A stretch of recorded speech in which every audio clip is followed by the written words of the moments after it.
Be a person of contentment. Be a person who is satisfied with what Allah subhanahu wa ta'ala has chose for him, chose for her.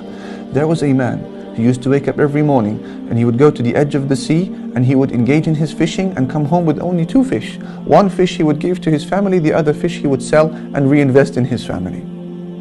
One of his friends said to him, "Why do you only limit yourself to 2 fish? Why not 4 or 5 or 10? He said to him, "Then what?" He said, "Well, then you will become more affluent." He said, "Then what?" He said, "Then you can think about employing another fisherman to work next to you." He said, "Okay, then what?" He said, "Well, eventually you can amass enough money to invest in a boat and bring you even more fish." He said, "Okay, then what?" He said, "Then you can invest in a fleet of boats. Can you imagine? And you will become even more affluent." He said, "Then what?"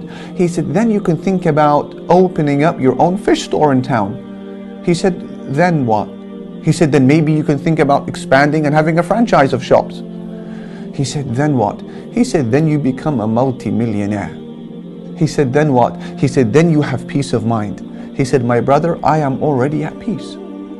La ilaha illallah. In other words, why do you need to take me to the other side of the world in order to bring me to a destination that I have already arrived at? I'm already happy with what Allah has given me. I don't need any more. And what is even more beautiful than this? The words of the Prophet Muhammad sallallahu alaihi wasallam, who said, summarizing the story in one sentence, لَيْسَ الْغِنَى عَنْ كَثْرَةِ الْعَرَضِ إِنَّمَا الْغِنَى غِنَى النَّفْسِ. He said, being rich and prosperous and wealthy is not about having a lot of money, a lot of material possessions. No. He said, being prosperous is when your heart is content. That is when you are rich. When your heart is content. Allahu Akbar. Brothers and sisters, we are travelers. You are a traveler. You and I are passers-by in the life of this world. And as a passerby, as a traveler, how many extras do you need? Much of the things that social media and TV has convinced us that we need are in fact extras that we don't need. And as a traveler, how many extras do you want to be carrying on your back? Lightest will be quickest on the day of judgment. Take that as a rule.